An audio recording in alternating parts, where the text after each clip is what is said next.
Hello, everybody. Everyone's already gassed about the music in the background, getting everyone ready for the show. But we have got a hell of a week here. We have a Tuvaloga entering the league. We have some injuries, which are not so fortunate. We have a ton of stuff to cover in this week's ELF Live. Thank you to everyone in the chat as well. Thank you to Euronics for making this possible. I'm not alone here, though, with former Raiders tour and Hamburg Sea Devil receiver Jarvis McClam. How are you, Jarvis? What's up, man? I'm good, man. I'm glad to be here. I'm filling in for Nick today, man. He's out there taking care of some business, but I'm here and we're about to have a live show today. Let's get it. There we go. Let's get into it. Good to see everyone in the chat. We got Marcus in here. We got Aiden Stevenson as well. We got Lafapedia's here too. So we got a ton of people. We are live on Instagram, Facebook, Twitch, YouTube, anywhere you can possibly imagine, as well as the people watching on Real Live as well. Good to see everyone. Let's get into the first section, which is going to be our signing center. Here we go. We got a ton of different places here to start. We are going to start with one of your favorite cities in Germany, if I'm not mistaken, Jarvis. We got Hamburg. I know you're there. You can't say it's not your favorite now, but we'll start with the news of Michael Leon going on to injury reserve, which is unfortunate. Showed a big arm. He had some flashes. I kind of called it a little bit. You look like a little bit Jadra and Clark-esque. What did you think of his performance on his first week? I think his performance was great. He threw the ball well, taking what he could see from the defense, not really overthrowing the ball or trying to force it, but I think he played very well. It's unfortunate about his injury, and I hope he comes back stronger, man. Yeah, absolutely. Very unfortunate, but coming in to replace him is Kalia Tuvaloga. Probably seen all over social media, all over the news outlets, that we do have Tuvaloga entering into the league, which is a very big deal. And I'm going to give you my evaluation report, Jarvis, and then you can go and talk however you want. I know you got some good points. Yep. So, former Alabama and Maryland quarterback, two-time Big Ten quarterback. One of the advantages of being a Tuvaloga is you get some names. Does he play like his brother? Yes, absolutely. Absolutely, he does. He is mobile in the pocket. He is creative. He gets out of pressure really, really well. He very fast, not the prototypical size for the position because he's a little bit smaller than some other players that play the position. He has struggled to read defenses. However, this is high level, CFL level, NFL level defenses. So he won't be coming against that so much in the ELF. So we're going to see how he is going to perform. I'm really, really excited about this one. I know Alex Malchow, he's a big Maryland fan, so he's going to be very happy to see his former quarterback here. What's your thoughts on the signing, Jarvis? I'm actually very happy about this. It's big, big, big for the league and also for the Sea Devils. Excuse me. Me being a Maryland guy, I grew up in Maryland. He went to Maryland University. I used to go to the games all the time, and I'm glad to see another Marylander here, so I'm happy about that. And you say that he plays similar to his brother, but some people say that he's better than his brother. But we're going to see. We're going to see. That's a hot take. It is. Hey, that's the rumblings. That's the rumblings I hear, man. Oh, is that a Maryland thing, or is that just like a? I mean, if you're from Maryland, man, Maryland is. We know how to play ball, man. Amazing. I think it's going to be really good, but I'm really excited for that. They've not done with Hamburg. We're continuing on with Hamburg. They've signed defensive coordinator Bob Bellicente, who is going to be taking over. Now, this guy has experience you just cannot buy. He is 84 years young. I put the same thing for Leroy when he was 72 years young. Debuting in the ELF, but did coach in NFL Europe, has coached in the GFL, has coached the French national team. He started coaching in the 60s, which gives you an idea of his experience. It's everywhere, like all around the world, NFL Europe. Like I said, Germany, French national team as of recently. And I think he is just a wealth of experience on top of Lee's experience, who was also 72 years old and has coached all around the world. I don't think there's a more experienced maybe duo there, but it does come with some disadvantages. But what do you think of this signing, Jarvis? I think experience is great, man. You bring in a coach like this of this caliber that's been all around the NFL. His resume is crazy, and also he coached at Maryland University. That's crazy, right? So it's a great signing for the Sea Devils, and I can't wait to see what he implements with the defense, and we're going to see what they're going to do. We got a ton of Maryland coming on. We got Hey, Dion man. as well in the comment section. Shout out Dion. He had a great week one. So a lot of Maryland, a lot of Hamburg. But now we're going to move into the up north, just north of Hamburg in Copenhagen. Unfortunately, the news came out from the Nordic Storm that Glenn Tonga is out for the season with an Achilles injury, which is just devastating, man. Like when I first heard, just a wave of emotions. Of course, an Achilles injury is a big deal. You yourself have had Achilles injury just last year, so I'm gonna let you completely take the reins on this one. Oh man, so I'm sorry for Glenn, man. It sucks that his season ended the first game. I know exactly how he feels to have an Achilles injury, and it's a weird injury because it doesn't hurt at all, but you know that something is wrong. But he got up with the power and walked off the field, man. So I just want to see him get back healthier, stronger for next year, and I know he's going to come back 10 times stronger, man. So praise up for Glenn. Yeah, absolutely. I mean, he looks really positive on the Instagram stories and stuff like that. He seems in good spirits, and Norwich do have a very deep team. I talked to Michael, the owner, so they're feeling they're gonna obviously it's gonna be missed, but you know, chance for someone else to kind of step up, I guess, if you want to try and find a silver lining in it.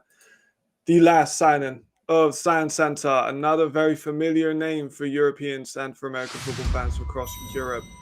Paris Musketeers have signed Anthony Dable-Wolf to their receiver core.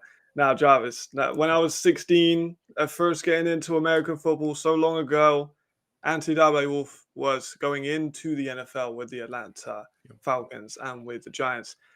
This guy, he's an European Mount Rushmore. I don't think anyone's going to doubt that. I think that what he's done in terms of getting eyes on the sport, as well as 2 seasons for the Leipzig Kings, is just iconic. And I know he's 36 years old. You know, he's on the older end, but this experience with someone like Florian Rose, Antu Mahonwu, Remy, like they have so much experience in this receiver core, so much young talent. It's going to be nurtured, hopefully, by Anthony Dable-Wolf. And I think maybe even, you know, he has a good season. He could stay around for a bit and maybe go move into a coaching role with the team. That would be really, really fun to watch, I think. But what's your thoughts on this one, Anthony Dable-Wolf? I think it's great to have a veteran like Dable-Wolf in the receiving core at Paris because the Paris receiving core is already good, and adding him is just another notch, you know. So I think it's great for the team to have him there. Like you said, he's a great player, man. I like watching him too. In his previous teams when he played in the GFL, like he was amazing. So Dable-Wolf, man, I can't wait to see what you do, man. Phenomenal. Oh, just real quick as well. We got the MVP, former superstar. We got Glenn in the chat. So good to see who's going to come into 2026. I'm sure he's going to have a big comeback. We got to have a comeback player of the year. I've still been talking about this a lot. And if Glenn comes back in his MVP form in 2026, there should be no given that he should get that award. So going into the game previews, Jarvis, me and you have a lot of things we disagree with on this one. Let's get into this one because there's a lot to talk about. First and foremost, the Enthroners 0-1 at the Vienna Vikings, who started off season 1-0. There's a lot of key players with this one as well. Here's the key players with the Enthroners. A couple nice options. They show some flashes, and here is how they're gonna beat the Vienna Vikings potentially. There's a lot going on in this one, but I think me and you both favor the Vikings. Yes. With this one, so they're gonna have to get a ton of. They're gonna have to try and make Ben uncomfortable in some way, but on the reverse side, Vienna, they have a lot of options they can win with this one, and one of them is Ben Holmes and Reese Horn as a receiver. What do you think of Reese Horn? Because a lot of people think he's the best in the league. Reese Horn is good. I like his game. I actually love his game. For him to be an older guy, a vet in the league like he is, just amazing. Like he's a dog. I'm gonna say that he's a dog. He really is. Yeah. And here's how they're gonna do it. You know, they've got a ton of options. They've got to defend their home ground against a divisional opponent, and they need to get. I mean, it says goal line stops. So I don't actually. I'm just misreading. Defensive line needs to get stops. So it's a goal line. I was like, I'm struggling to see the Enthroners getting to the goal line. If I'm going to be honest, but what's your final prediction for this one? Then I think I can guess. I think I'm gonna go with the Vikings, of course. Obviously they have to defend their home, so that's what they're going to do, and I think they're going to get this win. What about you? Yeah, I agree. I'm going to go for the Vikings as well. I think this one. It's an opportunity. We're going to talk about fantasy in a minute, but this is an opportunity for some teams to stack some points onto that roster. Going in to game to the Hamburg Sea Devils. We just spent a ton of time discussing playing against the Prague Lions. Now, it's important to note that on these key players, we do not have Talia because he will not be playing this week. We have Moritz Mack, who I know you're a fan of, who is going to be leading the way for the team. Probably the best German quarterback in the league. I'd probably say. I would say so. Yeah, I would say so. Yes. And he had a good final drive. He got them into position, so that should fill fans with a lot of enthusiasm. So there's going to be a ton of different options. They can win this game. Most importantly, it's going to be special teams, I think, for this one. You know, they got to come back strong from losing on the game-winning field goal twice. Unfortunate, but it's just the reality of the game. And I think this one it's going to be a chance to establish a run game. I love Kevin Carr. Not Kevin Carr. I love Chris McCare, and they've also got Hartin Canido, who I'm just a big fan of as well. So I'm excited with this one. What's your thoughts on the Hamburg situation at the moment? Because they lost in a very tough competition. Like it's really good to see. I mean, I feel like Mo can get the job done. Last game he came in. That last drive was amazing. He just pick and pop wherever he can go. Wherever he took, he didn't try to force anything, but he drove them down the field to get them in a position to win. Unfortunately, they couldn't do that with the special teams, but I think Hamburg will be okay. But we're going to see next when we talk about Prague. Here we go. My Prague Lions. Here we go. The key players. Willie Patson, I think, is one I want to highlight very quickly. One of the best receivers in the league, in my opinion. So fast, so quick. Showed really nice in week 1. And I think coming into this, they're going to have to unleash the deep passing game. And that is what he is part of. Like, he is such a good deep threat. He's a great intermediate and short threat too. But there's not very many players. Maybe Dion in the chat can disagree about players that can contain that level of speed. And I do think, and I agree with the comment section up there about Prague making some difficult situations for Hamburg. Who are you going to take in this one, Jarvis? I'm going to take the Lions. I'm taking the Lions on this one. People are going to hate me for this because I was once a Hamburg guy, but hey, I believe the Lions will win this game because they have home field advantage, man. The home field advantage is a big thing in this league, and I think they're just going to win. That's it, basically. See, everyone's jumping on the Prague Lions. Well, now, you know, it was crazy a couple of weeks ago. Now everyone's jumping on the Prague Lions, but I agree. I'm going to go for them to win. It's not that I don't think Matt can do it, but it's a tough game to go away as a German quarterback, ton of pressure. All eyes going to be on you, so we'll see how he does. I wish him all the best for that one. But then, there's Kyle Kitchens, my favorite guy. You know, I love you, Kyle, but I'm going for the Lions on this one. Let me know all your thoughts. I know you're going to be messaging me straight after the show. Yeah, for real. Coming into game 3, though, this one might be one of the best games of the week, potentially. I think we got an absolute classic on our hands. The Frankfurt Galaxy versus the Madrid Bravos. Both of these guys had underwhelming week 1s. Galaxy obviously lost pretty handily to the Surge. Bravos won, but in a squeaker against Hamburg, in which they're probably favored by a couple touchdowns. But the key players for Frankfurt Galaxy is clear. It's the offense. It's Terry Wright, Sandro Blatzkammer. Didn't get Terry Wright enough involved, in my opinion, in the first week, but he still managed to get that great punt return. And then Pinto is just an underrated player on the defensive line. But I think the ways they win, it's going to have to be an offensive shootout. I don't think they have the defense to contain Madrid, but I'm interested to see your thoughts on this one as well. As an offensive player, I feel like you have more of a love for offense than I do. Obviously, I'm offensive minded, you know, excuse me, as I'm a receiver. I think offense sells tickets, you know, defense wins games, but offense sells tickets. But all you have to do is just score more points. That's it. And with the Galaxy's offense, I think they will be able to do that, like you said, with Terry and Sandro. So I think the Galaxy might pull this one off, man. Ooh, okay, interesting. Well, first of all, before we get into that, we got to talk about Madrid. You want to hear the Madrid options. You don't even want to hear the Madrid options. You already saw that. We already got the graphic up. We need to talk about the Madrid team for a second. The key pieces, Reed Sinet and Aaron Cruikshank and Alessandro Fernandez.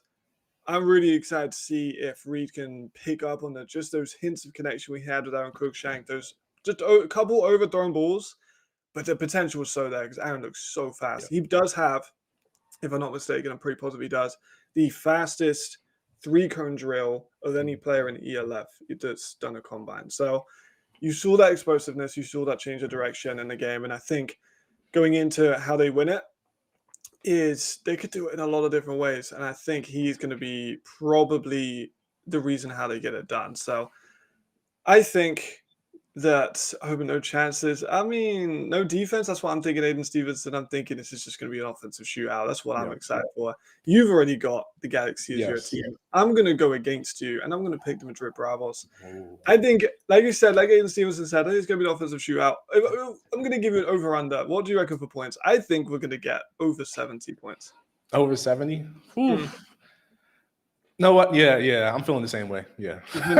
Okay, so we got over 70 points as the line for this game. So that one's going to be a shootout, but then we don't stop with the classics because we also have the Nordic Storm versus the Warsaw Panthers. Now, this one's another interesting dynamic. The key players for Nordic, of course, we are going to be missing Glenn for this one, which is definitely a factor which has to be taken into consideration. However, they have another MVP, which is Jadrian Clark, and I think he is the key to this one. I think he's going to have a big impact.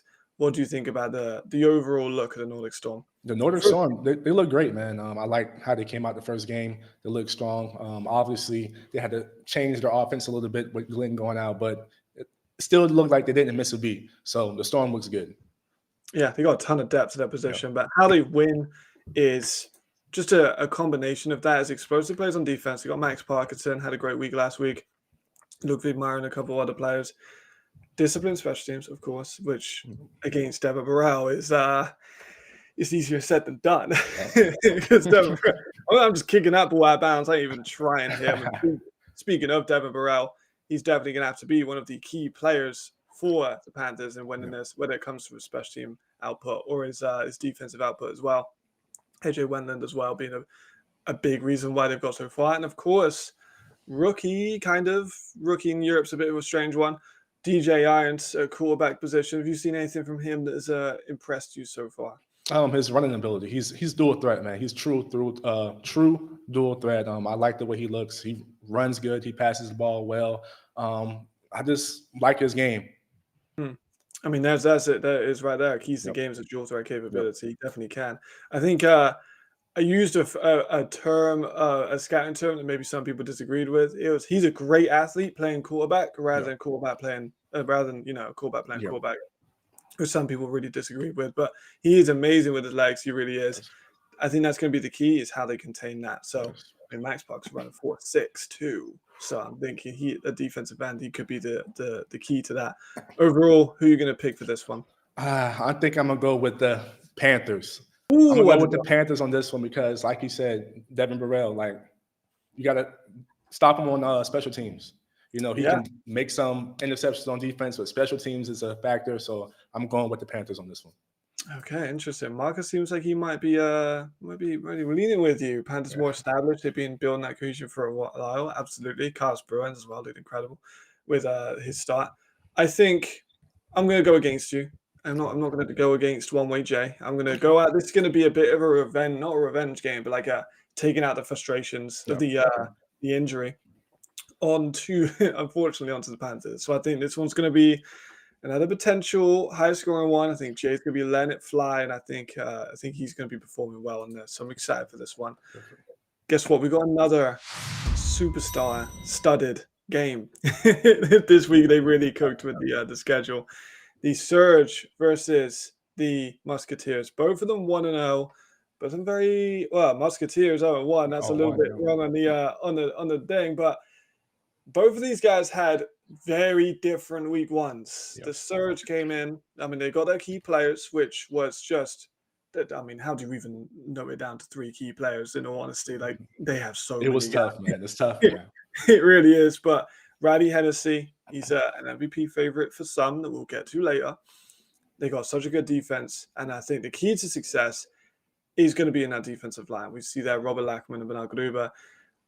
They're going to have to make Henson uncomfortable. We saw Paris don't have the very best offensive lines, let's be honest.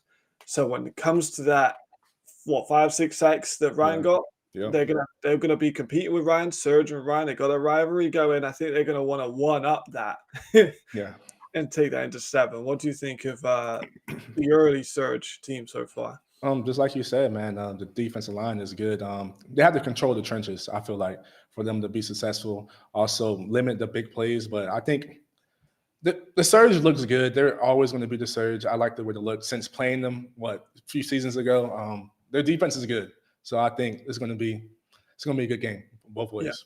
it really should. And Paris have a lot to offer too, of course. Yep. You know, they Yep. got Jalen Henderson, they got Austin Mitchell, they got Madugal as well. So I would like to see I don't want to say they add restraints on Jalen, but I do not think they let him show his full potential. Like they did not let him push the ball downfield. I like to see maybe a little bit more of that, especially with Austin Mitchell as well. I think all of his passes came from screens. Yep. I want to see him stretch the field like he did against Hamburg last year. Like one hell of a game in that one. So it's a tough one. I think when it comes to how they win the game, they're gonna have to make Surge one-dimensional, but like, how do you even do that? Because they got Riley, who's amazing. Jeff Cotton showed to be really good. They got Kyer, they got Tommy Watt, Albert, Kai. Like too many guys, man. It's tough.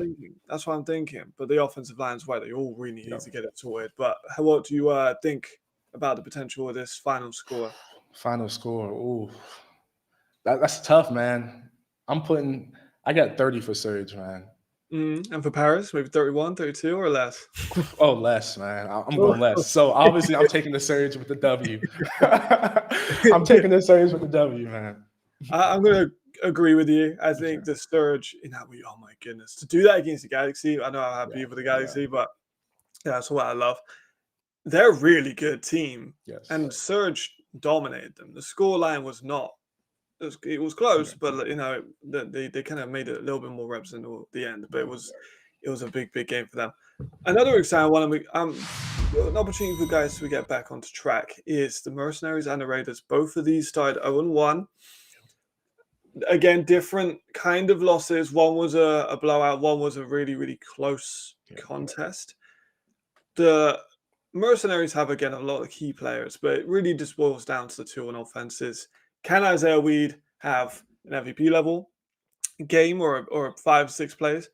And can Keenan Cole just because you said I know you said about Harlan Kofi is the best player in the league in the review.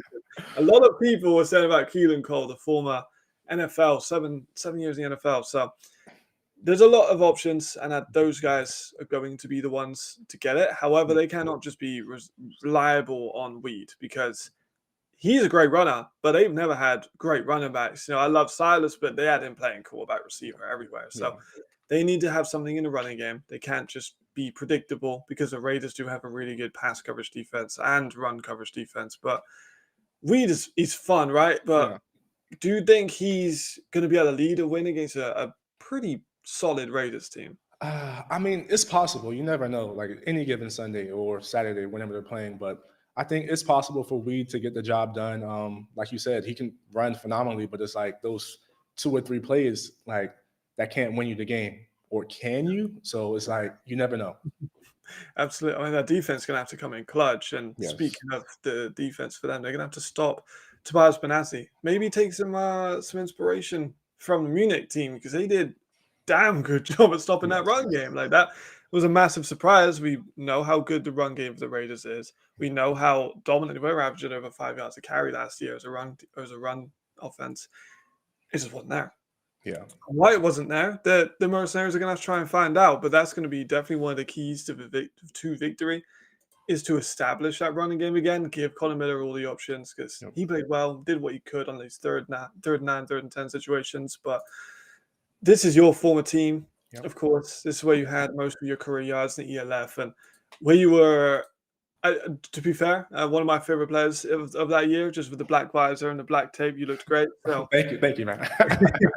What's the thought here on the Raiders? I think the Raiders look good. The first game, it was a bit of a battle, you know, but also is the Munich Ravens. They've been battling for years, but the Raiders against the Mercenaries, I think it's going to be a great game.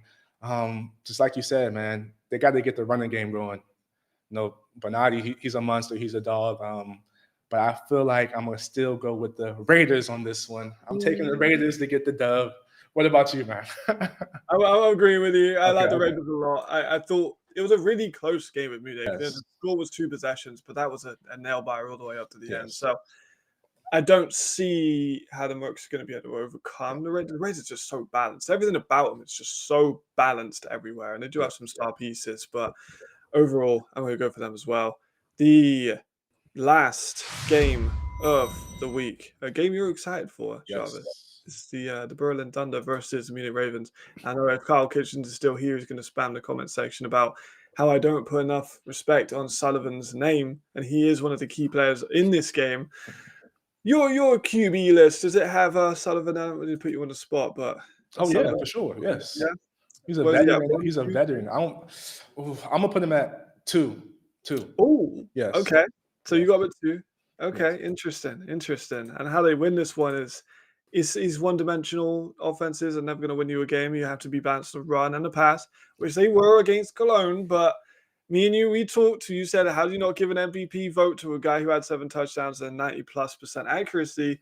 My response was he played against the Cologne Centurions. So personally, this is the first test for them because the other one was maybe a bit of a layup. But what's your thoughts about Berlin coming in? I know they didn't play the best of competition, and there's been some thoughts. Are they, that performance? Are they a great elite level team, or are they not a team? Where do you see them falling? Just like you said, this is going to be their first test, and I feel like the Ravens is a perfect team to do it. So if they come out strong like they did against the Mercenaries, they will be fine. Spread the rock around, play their game, play their new identity with their new players, new coaches and everything. So if the Berlin Thunder comes out, they will be successful. Okay, interesting. But for the Munich Ravens, they do have a ton of key pieces. I've talked about them in extent last week, especially because I was just super happy to talk about all the players and talent on this roster. Nitsaneda, one of the best corners, if not top 4 or 5, maybe in the entire league, regardless of nationality. Malik Stanley, again, another top level receiver, probably one of the best in the league. Cole Coleman's redemption arc has been one of my favorite storylines in the early preseason. They have a ton of success for this one, but ultimately it's just limited in those big plays. Yep. We saw a lot of those over-the-top throws from Sullivan, which is not being seen much from Sullivan since he left the Galaxy, because he was kind of like picking teams apart with Berlin last season. The offense was just screens and drags, which I was not a massive fan of. And then he had they were really good in the first half and then just diabolical in the second half. So this is going to be a chance to maybe put that to rest. Yep. Ultimately, though, I'm gonna pass it over to you and see who you go with first. Like I said, it's going to be a big test for Berlin. They are playing the Munich Ravens. The Ravens is a great team. It's just they didn't come out. Well, they did come out on top of the first game, but it was kind of slow for them in the first game. But I feel like their defense is going to be strong, and I'm going with the Ravens for this one. Okay, What about you? I'm going the same way. I'm going with the Ravens as well. On Instagram, underdogs run faster. It's a valid question, a valid statement rather than question. But I think in this one, the Ravens are too fast for the dogs. But we'll find out very soon. That wraps up our games. That's some amazing games, man. Honestly, like this. So there's not like a miss game. You can't really miss one game. You can't. They're all so good. And look at that. There we go. We had the full beautiful graphic by Maxi. Every time we got to praise Maxi for his beautiful graphics. There's the do's and dies. Absolutely agree. You have to pick a game. You got one game to watch this weekend. You can't watch any other one. Which one are you going to pick? I mean, because I know I got a lot of hate for this one. Hamburg versus Prague Lions. Hamburg CET versus Prague Lions. Because I have to see if my prediction will come up right, man. What about you? I like that pick. I do like that pick, but I'm going to go for. I might go for the Surge versus Paris Musketeers. I feel like this good one, man. It's a do or die for Paris. They can start 0-2. I think Nick predicted them starting 0-2, so that's interesting. And then Surge, of course, they put the Galaxy kind of to bed. Could they do it against another contender? Would see them skyrocket in terms of people's expectations. So I'm really excited for that one. Now we have the question of the week presented by Euronics and by Bosch as well. The question of the week will be presented on the ELF Instagram. It's going to be every week over there on about Tuesday or Thursday. So it's going to be really good. Just post your question in the comment section. Ton of comments last week. Really good. Ton of interesting conversations. Ton of really good ones. But ultimately, we've ended up with just the one question of the week to have on the ELF live show, which is going to come up on your screen now. who will win MVP in 2025 by Coach Gonzalo, who I follow as well on Instagram. So shout out Coach Gonzalo. I'm gonna pass this one over to you because I need a little bit of a second to think. And Don't let me go first. the chat's got to say as well, because this is a big question. Yes. We've just had Tuvaloga enter the league. We've had Glenn injured, so the MVP discussion has never been more open. So the chat get involved. Jarvis, you get involved because I need a second to think about it anyway. Okay. It's definitely tough since the second game is coming up this weekend. But I think you got so many players that can be the MVP, man. Jacob Sullivan, he had a great game, 7 touchdowns, man. 7 touchdowns. Jadron's playing great, but I think I'm going to go Jadron Clark for the MVP, man. Okay, 2-time. It'd be first ever 2-time MVP in league history. Interesting. So, I mean, some people saying too soon, but I disagree. That's what valuation's about. You got to try and predict these things. Yeah. Matt's classes for MVP, I agree, Cadden. But Riley Hennessy was our friend Nick Alfieri's pick while on the boarding plane. Puts a message in say about Riley Hennessy being MVP, so I could not let that go to waste. I think it could be so with obviously our league, it's not as QB focused. We've had a running back win the MVP twice. We've had a quarterback win the MVP twice as well. It could be another one of those ones. It could be more of a skill position. It could be even, you could see Kyle Kitchens maybe come out of it, maybe get one. I don't know. Ben VP is always going to be an option. I think he's probably who I'm leading towards at the moment, especially with First Time Magazine mentioning it there. I think I need to make a definitive statement, and I think I'm gonna go for Ben Holmes to win the MVP. Yeah, there's a ton of other players that could. It's a ton, man, but it's too early and it's tough, man. It is. Like it's really early. Milan Spiller there mentioned by Anthony Brown, AFB as we called him last year, the receiver for the Mercenaries previously. So, and there we go. Even Tommy was being mentioned. Like, there's so many players. Tommy had such a good week. Yes. People talking about Kyle Kitchens as well. Always been an option. Like, impossible to pick, but that's what makes football fun, is picking these things. So I'm still gonna go for Ben Holmes. I went on a bit of a rant. Remind me who you went for. You went for Jadron, right? Yeah, Jadron. Yep. Okay, so Jadron, Ben Holmes. Those are the MVP expectations for the Euronics and Bosch question of the week. Wrapping it up, we have the fantasy football. In case you are somehow unaware that fantasy football is back for the season, it's presented by a Citizen, and I've been enthralled, I think is a good word to use, because I'm currently 26th in the world for it. So we're pushing those numbers to build your team with your 17 million grid coins. You get 1 quarterback, 2 running backs, 2 receivers, a tight end, a flex, a kicker, and a defense. Same as NFL fantasy. See, the good thing is that currently you can buy low. Players' values are going to increase throughout the season. So I'm going to try and make as much profit as possible. I'm also going to try and win games. I had a great week last week. Me and you had some laughs a little bit on the pre-show because I saw your pick, but we're going to have Jarvis's picks come up on the screen now for his team for fantasy. Just talk to me, Jarvis. Hey, man, you see it. This is my all-star team right here, man. Obviously, Riley Hennessy at the top. And then I have Simon Hamadi as a running back, and also Timmerman. These are my guys. I don't care what anyone says.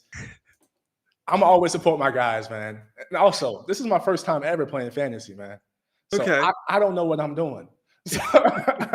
So these are my guys. Obviously, Reese Horn at wide receiver, DJ Stewart at wide receivers as well, Levy and Theo Landstrom. And then I got my kicker there, and then also the Vienna Vikings defense, man. Like, you can't go wrong with that, man. Let's go. You went American heavy on the offensive, on the receivers. Yes. The running back, I love Philip Timmerman.